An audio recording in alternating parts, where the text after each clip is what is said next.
As our introduction episodes revealed earlier in the series, the Inferno crossover is not something that came about overnight. It is the culmination of years of storytelling stretching across 3 different ongoing comic books: The New Mutants, The Uncanny X-Men, and X-Factor. It was shaped by not just the hands of the writers and artists who created those books, but also the editors who guided their creation, and an editor-in-chief who saw the characters not as something to be honored like people, but as products to be manipulated, for better or for worse. Whether you hate editor-in-chief Jim Shooter for mandating the return of Jean Grey or don't care at all, without that decision on his part, we would not have had Inferno, and it has been one hell of an adventure. My name is Ben, and join me for a look back at the X-Men's Inferno crossover in Comic Book Breakdown episode 24.15, From Sparks to Ashes, Part 1.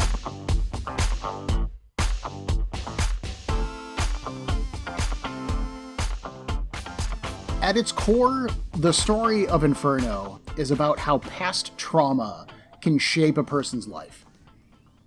Illyana Rasputin had her childhood stolen from her by the demon lord Belasco. She was physically beaten, psychologically tortured, had literal pieces of her soul removed from her being, and watched her brother and friends die. She weaponized this pain in the form of her soul sword and her shining silver armor, like literally weaponized it, using it to attack her enemies and defend herself.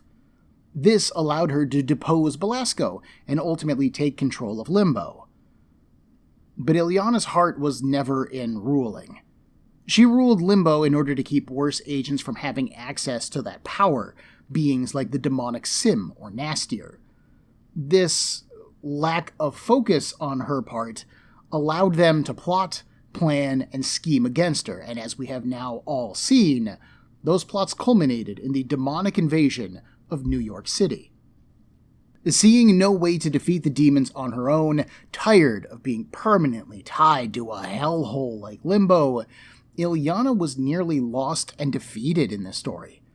It took the brave actions of her friend Rain to provide a solution, but it was a solution that would cost Illyana everything that she knew. The New Mutants found Illyana when she was but a child, and they rescued her from Limbo. So now, in the present, Illyana never went to Limbo. She never suffered at the hands of the demons there. She never grew up. Illyana was, once again, an innocent 6-year-old child. Madeline Pryor's background is quite similar to Illyana's.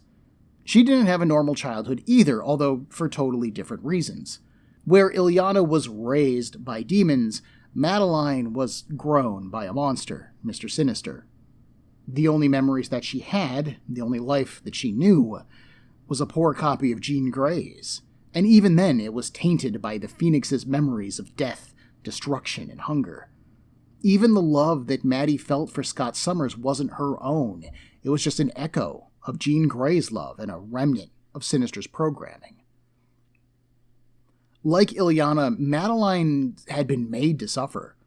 They were both prepared as sacrifices, Illyana to Belasco's Dark Lords and Madeline to Sinister's schemes. They did both weaponize that pain, Illyana becoming the Dark Child and Madeline becoming the Goblin Queen. But there is where their stories ultimately differ. What made me want to cover both halves of their Inferno narratives is how those two women handled that pain. Illyana ultimately was inspired by the people who died protecting her, the alternate reality versions of Shadowcat, Nightcrawler, Colossus, and Storm.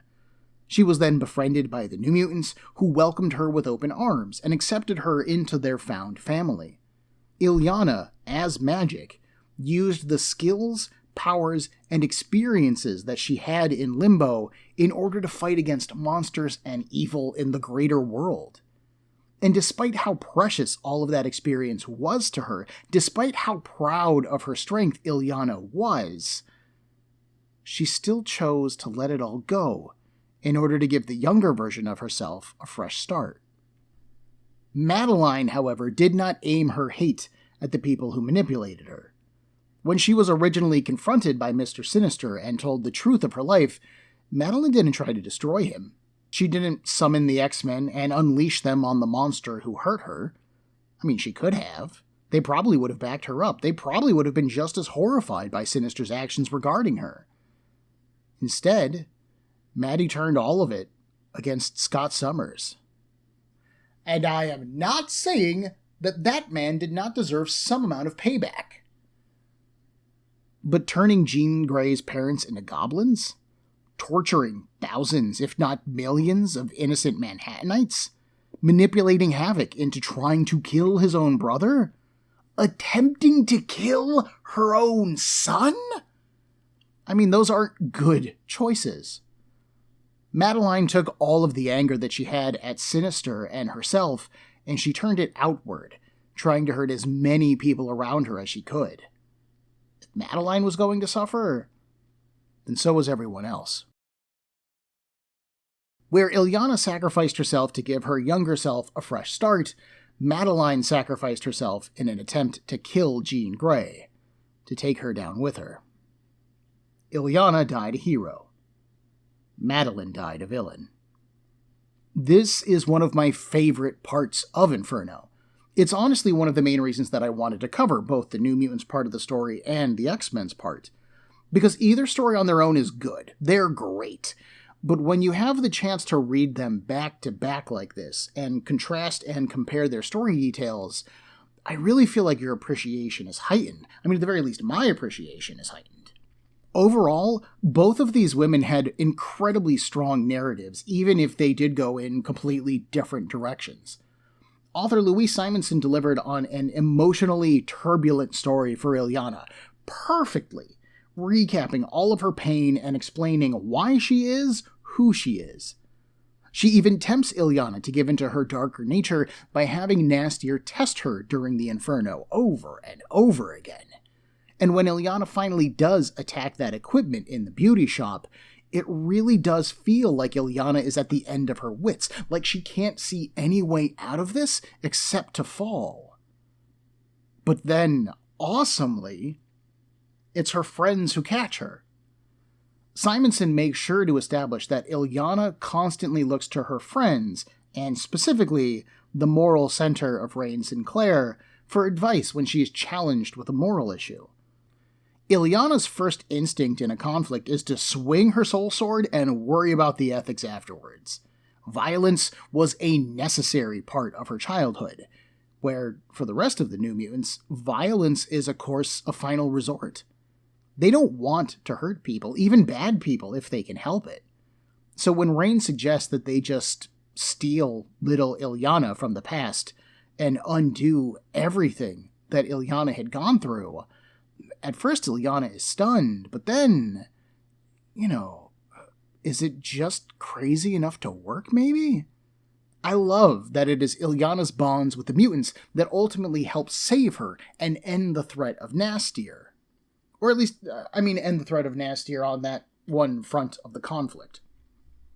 Where Simonson does a really good job of containing Illyana's narrative in the 3 Inferno issues, I do think that the strength of Madeline's story really lies in its overall length. Because once X-Factor enters into the Inferno, Maddie's character is mostly reduced to just a shrieking madwoman, hurling oblique hints about her past that the X-characters have no idea what she is on about. As the main author of Illyana's story in the New Mutants at the time, Simonson was really able to play up the pain and drama of her narrative. It was thematically consistent the whole time. But in this situation, Simonson shared Madeline Pryor with Claremont for the end of her story, and Simonson's version of Maddie just doesn't line up very well with his. Claremont wrote Madeline as a long-term planner, a master manipulator, you might say. She used her knowledge of the Reavers computers to feed the X-Men a false narrative about X-Factor. She used her knowledge of Alex's emotional trauma and her body to manipulate him into a protective relationship, and she may have even sicked the X-Men on the Marauders without them knowing it, sending them to Manhattan just as the Inferno was beginning to smolder.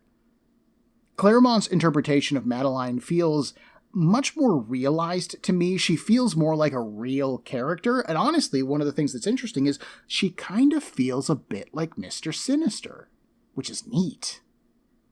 But going from Claremont's more cerebral version of Madeline to Simonson's more dramatic take can feel a bit jarring when reading these issues. Given that we experience a lot of Maddie's story in X Factor, it's a bit of a shame that she is reduced to kind of a one-note madwoman for that length of time. I mentioned it before, and I'm going to mention it again because I think it bears repeating, that Simonson's interpretation of Maddie is the one that goes down in history books. Every time you see Maddie from here on out, and yeah, I know that she's dead, but this is comic books, we're going to see her again. Every time you see Maddie after this, she is a power-hungry madwoman with almost no concern for anyone around her. That master manipulator trait that she wields during the build-up to Inferno, for the most part, gets forgotten or underplayed. And that is a damn shame. Nastier, for the most part, suffers the same fate. His physical counterpart, Sim, has gone on to appear in quite a few comics, never again in kind of a big starring role, but as a consistent presence in Limbo, right? But Nastier, once he splodes that second time, he kind of stays sploded. I've seen the Magus get destroyed or defeated about 4 times that I can think of, and he is a techno-organic being. Why he gets to come back to life over and over again, but Nastier stays dead, I don't really know. I'm assuming that his personal story just wasn't very engaging to the creative teams of the X comics, which I honestly think I can see, and his story here is kind of the best of him. We get to see him scheme, manipulate, and work towards a goal. He reaches for the stars, and then it literally blows up in his face. I mean, I guess literally it's more like his face blows up, but you get the point. On the one hand, I think that this is a real shame, because he's never gotten a second chance at supervillainy. The X-Men are known for making allies of their enemies. Over the years, I have seen them adopt, at one point or another, Magneto, Sabretooth, Mystique, the Juggernaut, Toad, the Blob, Pyro, Deathstrike, Apocalypse, a few of the Marauders, Mr. Sinister, the dude who orchestrated all of this, at some point allies with the X-Men. So it can sometimes be difficult to find a really good, established villain for a story arc, and newer villains in the X-books are always a bit of a hard sell. Nastier has a lot of untapped potential in my mind, and his connections to Limbo and Illyana and magic and techno-organics give us a lot of storytelling opportunities. But I do think that his story here is pretty solid. He's been manipulating Cameron Hodge, he's been manipulating Madeline, his baby kidnapping plan is easy to understand, but it is also nefarious, and he tees up Madeline's descent into insanity super well. But when the X-Men and X-Factor team up against him and use their powers in concert to destroy him, I mean, it's just so good. Their plan makes perfect sense, and it's so well executed that undoing it, or having Nastier somehow sidestep the consequences of it, does kind of feel like a storytelling insult. So I can see why Nastier has stayed dead for all of these years. And along the lines of a storytelling insult, Mr. Sinister. While his appearance in Uncanny X-Men 243 and X-Factor 39 aren't his first appearances, they are perhaps his most notable appearances up to this point. Before this story, Sinister, for the most part, was just a guy sitting in a dark room plotting vague threats against the X-Men. What he wanted, other than their downfall, was and is unknown at this point in X history. What Sinister could do, other than, handle the Marauders, was also a big unknown. But now we know that he has been around at least as long as Charles Xavier has been. He's been monitoring and manipulating mutants for years. He has advanced technology, allowing him to check Scott's optic blasts by creating the ruby quartz lenses that he uses, as well as implanting psychic blocks that kept Scott from attacking Sinister in the fight.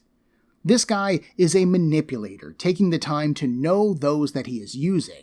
And we also know now that he's dead. I mean, I guess I kind of already spoiled that Mr. Sinister does come back to life. But when he does come back, he is almost a different character entirely. Astute listeners will remember that when Sinister and Cyclops first encountered each other in X Factor 39, Cyclops noted that they were both acting like children. Sinister, a grown man, literally called Cyclops a sissy, and Cyclops literally responded with, "Am not." But then this strange exchange just gets swept away in the heat of the battle and the threat posed to Jean Grey. For the time, that's not really that shocking. Author Chris Claremont is a very long-form author, often taking years to tell a story or allowing it to build in the background, much like he did with Madeline, and there it works really well. It is very likely that the same thing is true with Mr. Sinister. Claremont always planned to circle back around to the guy at some point, but Claremont left the X-Men before getting the chance to tell that story, and so Mr. Sinister was developed into a very different character when he does return to the X-Books. Claremont once explained on the now-defunct Comics Fan forums that he and artist Dave Cockrum designed Mr. Sinister because they wanted a new bad guy for the X-Men. Claremont was tired of going back to Magneto or the Brotherhood of Mutants, who are classics, sure, and deserve their place in X-Men history, but he just wanted to do something different. The initial idea for the character was that Sinister would be a mutant, but one whose mutation was causing him to slowly age over the course of 1,000 years. So this character would look like an 11-year-old child, but he would actually be a few hundred years old. His mind would be super developed, but no one would be able to take him seriously because he's just a kid. So this person would then build an agent to act for him, the body that we have been calling Mr. Sinister all this time. His overall look, the painted black lips and pointy teeth and white face and the weird shredded cape kind of thing, that overall spooky demeanor, it was designed because that's what a child would think is scary, and a child's the one who designed it. Madeline mentioned in X Factor 37 that Scott didn't want to name their son Nathan, because it reminded him of the bully who teased him at the Nebraskan orphanage that he spent some time in. The same orphanage that we just learned Mr. Sinister ran. So it's very likely that this Nathan character who bullied Scott is the same mutant who was aging slowly, and he developed a quick dislike for Scott while in the orphanage, and so he had his agent, Mr. Sinister, attempt to control him. These ideas are backed up by new material, eventually printed in the X-Men reprint comic called X-Men Classic, which showed a young Scott Summers interacting with a sickly boy named Nate at the orphanage. So the body that we saw get destroyed by optic blasts in X Factor issue 39 wasn't Mr. Sinister at all. It was just a thing made by this Nate character. However, as fascinating as this bit of lost history is, it is lost history. Claremont left the X-Men books before telling this story, or giving it to one of his successors, and as such, the character was developed in a very different direction. He remains unhealthily fascinated by Scott Summers and Jean Grey, but for very different reasons.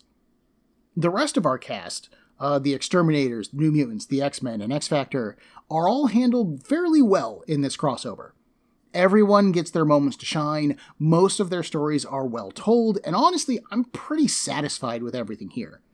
The Exterminators really feel like they have outgrown the watchful eyes of X-Factor, which is good for them, because from here on out, they're going to be moving over to the New Mutants comic. They leave X-Factor and join that cast. Unfortunately for Rusty and Skids, they won't stay in the book for very long, but Richter and Boom Boom do.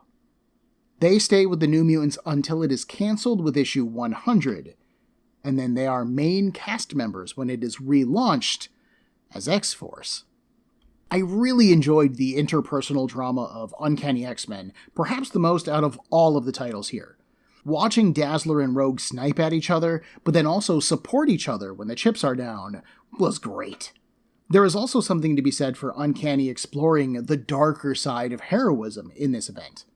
The X-Men go into this crossover wanting to kill the Marauders, and they do kill them.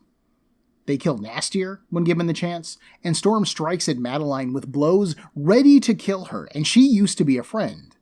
At the end of the story, we have Havoc killing Blockbuster and trying all out to kill Mr. Sinister. It just doesn't work. The X-Men came into Inferno willing to get their hands dirty, and then the Inferno spell made that inner darkness present in their costumes and looks. How will that affect them as they return to their Australian home? And having been confronted by the more stalwart X-Factor, will the X-Men begin to question their methods? They chose to fake their deaths and stay in hiding in order to protect the world better, but has that hiding really done anyone any good? It allowed Madeline to manipulate them, after all. It allowed them to look at their old friends in X-Factor and see them as a danger. That is some fascinating story work, and I just loved re-exploring those ideas on this read-through. X-Factor story largely focuses on Scott and Jean, which makes sense given the close personal ties they have to Madeline Pryor, and for the most part, they do work. Scott is remorseful for the damage that he has done to Maddie, and he does admit that he hurt her. But he also doesn't really do much to make things right. And to be fair, I have no idea what he could have done to make things right. It's not like Maddie's going to be like, I'm angry at you, I want to kill your kid. And he goes, well, I mean, if that'll make you feel better, that's not going to fly. Similarly, Jean does her best to actually confront Madeline emotionally, like sympathize with her, reminding Maddie that while terrible things have been done to her, she's also had a pretty good life. She has known love, if only temporary, and that sucks, but she's got a son, she's got incredible powers, she is alive, which gives her an opportunity to change her life. If Maddie could have just let go of her hate for Scott and Jean, or at least, kept the hate but not tried to kill them, who knows what could have been for her. She could have gone off and been her own person, or stayed with the X-Men, or just left completely. For myself, my favorite aspect of X-Factor's story is that of archangels. Obviously, a lot of Inferno is about having pain inflicted on oneself and how a person manages that. Illyana does so heroically, Madeline does so poorly, Longshot overcomes his self-doubt and fears to keep on fighting, and Archangel gets to choose between giving in to his dark side or continuing to fight against it. No one else gets this role in the story, and of course, Warren ultimately chooses to keep on fighting, and it's awesome! I love it! When I was first putting together my X-Factor collection and reading this story as part of it for the first time, it occurred to me in the long form that Marvel was really Wolverinizing Archangel.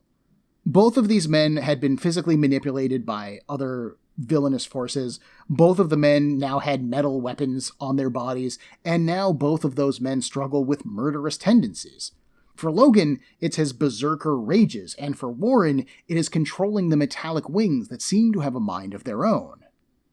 Remember, Wolverine was a huge character in the 80s. This is where he really took off. He was the first of the second-generation X-Men to get his own limited series, and eventually an ongoing series of his own. Now, at this point, Simonson had built Archangel into X-Factor's own Wolverine. And Warren used to be a guy that many would consider useless because he just had boring old angelic wings, and that's not nearly as ferocious and deadly as something like Wolverine's adamantium claws. But now, Archangel can go toe-to-toe with him. I particularly like this because it literally now gives the two men more things in common than differences. Warren might come from high society, and Logan might be more of a down-to-earth, blue-collar kind of guy, but both of them are fighting the same battle at the end of the day. And it allows them to back each other up in this fight even better. I love that. Obviously, as neatly as the Inferno wraps up, there are many character-specific plot lines that will continue to be explored in X-Factor, Uncanny X-Men, and the New Mutants. Reading this crossover again with a more of a modern eye to it, I'm actually kind of surprised at how nicely Inferno ends. The one title that was launched as part of the crossover, The Exterminators, has ended, wrapping up all of its plotlines nicely. Nastier is dead, and the threat of the Limbo is handled, at least for now. Madeline is dead, and she's not going to threaten the team, or Scott's relationship with Jean, anymore. Plus, the Marauders and Mr. Sinister, who have been longtime X-Men foes at this point, are dead as well. It's like a whole clean slate going forward from here. I'm much more used to crossovers launching like 3 new ongoing series, and then one of the main books involved deals with the fallout of the crossover for like 6 months before we move into the next major crossover storyline. So having a crossover that closes out so much story at once, but then just frees up the main books involved to just keep being books from here is quite refreshing. I've said it before, but I'm always nervous to come back to an old series with new eyes because, maybe I've changed so much that the older books just aren't as good as I remember them being. When I first read Gaiman's Eternals, I loved it. When I broke it down, I was really surprised to find that I kind of hated it. When I first read Chris Claremont's Fantastic Four, Volume 3, I was in love with the strange plot lines and the sheer possibilities that it offered. Who knows what could happen? But when I broke it down, I found it to be a mess of unfinished plot lines and ultimately untapped potential. It certainly wasn't a bad read, but by my personal estimation, it also wasn't what I remembered it being on my first read-through either. Inferno, thankfully, has held up extremely well. The pieces of it all fit together really well. Illyana and Madeline's stories complement each other incredibly well. I love the subtext of Uncanny and the high drama of New Mutants and the history and the characters, and it's just so good. Getting to look at Marc Silvestri and Walt Simonson's artwork again is just a pure joy, and I am just a happy geek about it. If I have any kind of complaint, just in general, it would be that Silvestri and Simonson don't really complement each other very well as artists on the 2 main books of this crossover. Over in Exterminators and the New Mutants, artists Brett Blevins and John Bogdanov do fit together pretty well. They're both slightly cartoony, both very fluid in their art styles. And I will give you that Silvestri and Simonson do have like a similar level of sketchiness to their artwork. Like, there's just a messiness to their characters most of the time. But Silvestri's artwork manages to capture the monstrousness of Inferno so much better. It's darker. It really helps to sell the transformation that Manhattan undergoes. Simonson's artwork, on the other hand, is ultimately just brighter, which really undercuts the darkness of the storytelling. I do really like Simonson's demons, though, as they are incredibly variable in appearance and shape, and it just helps make them feel more real and more monstrous. Like, they actually feel like things from another dimension most of the time. And I suppose, piggybacking off of that note, I should complain just a little bit about Madeline's Goblin Queen costume. Because here's the thing. It's hot. I'm not going to sit here and sit on some kind of high horse and pretend that I don't think that costume's hot. The whole barbarian queen thing, the underboob showing, I love it. 10 out of 10. But when I was a kid buying these books for the first time, when I was 11-year-old Ben, these are the kind of comic covers that you get teased about. Maddie ultimately appears on 5 of the Uncanny X-Men / X-Factor covers, and she is either posed seductively or triumphantly with her whole look on display, and it is a lot of look, center of the cover, no shame at all. There is no hiding that you are buying a comic with a half-naked woman on the cover. My shop owner teased me about them, going, "Oh, I can see what you're interested in." And look, Mr. Ray. If you know what I'm interested in, how about you just keep it to yourself and spare me my 11-year-old dignity? What do you want me to do when I'm in the comic store with my mother, picking up these back issues, and I set them on the counter, and she's just been chatting with the shop owner, and then suddenly he holds up a comic with a half-naked woman on it and goes, "Oh, I see what you're into, kid. Like, what do you want me to say?"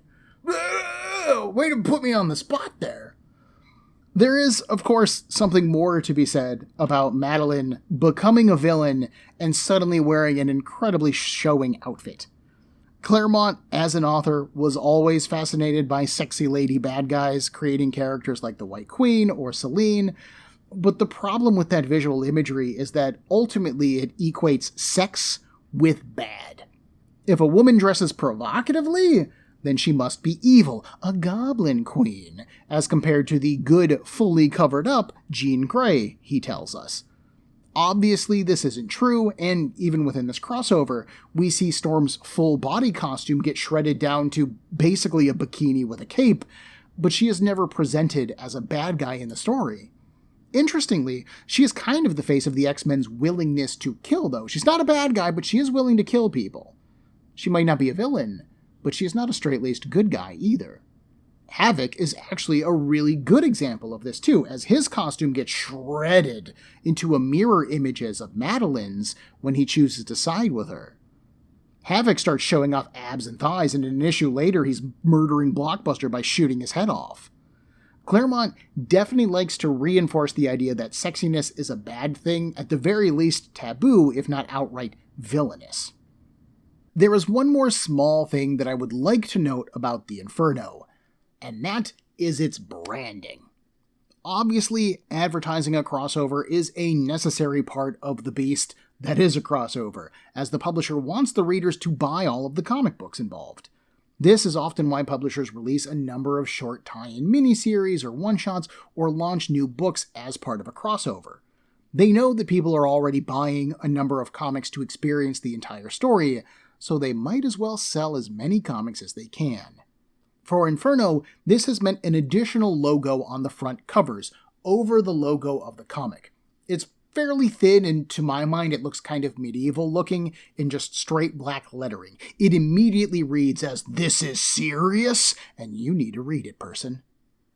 Over on the Breakdown Instagram page, I've been posting images of the comics involved, and a user called Your Face Tomorrow pointed out something incredibly cool about the crossover font.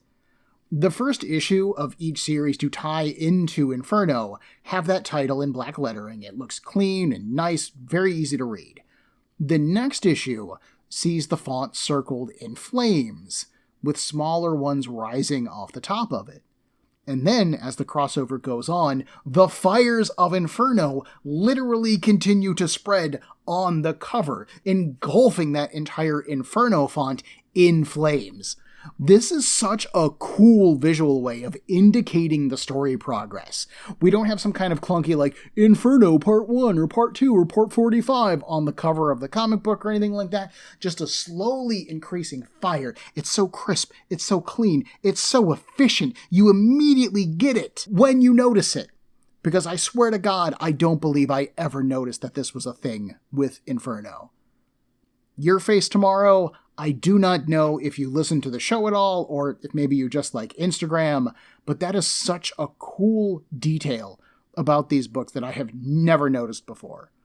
Thank you for pointing it out. This is one of the things that I love about comic books online, is meeting other people who love them and getting those different perspectives. Getting to see things that I never saw before, despite the fact that I've owned these comics for over 20 years. Never noticed it. God, that's cool.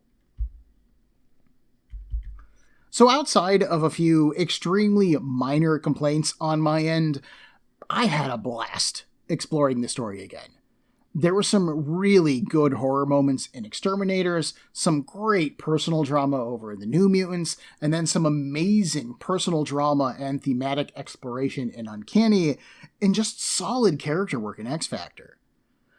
But despite the fact that I just spent several weeks talking about what boils down to 16 comic books, I have not actually covered the full length and breadth of the Inferno crossover. Oh no. We covered the core story, sure. We have covered the biggest stuff, the best stuff relating to Inferno. But wait, there's more. And next week, I'm going to be running over the Cliff Notes version of the rest of the event's tie-in comics. I also plan to cover the legacy effects of Inferno, exploring what became of little Illyana and documenting the next several steps in Madeline's story. Just because the fires of Inferno were put out, that doesn't mean we have washed the smell of smoke out of our clothes yet. And are you tired of fire references and metaphors? Because I really like to write them, but I'm kind of running out of steam. Join me in a week for Comic Book Breakdown, episode 24.16 of the X-Men's Inferno crossover, From Sparks to Ashes, Part 2. Everyone, there are a million podcasts vying for your time and attention, and I'd like to thank you for listening to mine. If you would like to get in touch with me to share a concern, request a series, compliment me, berate me, whatever you like, send me an email at cbbreakdown@gmail.com. Otherwise, thanks for listening.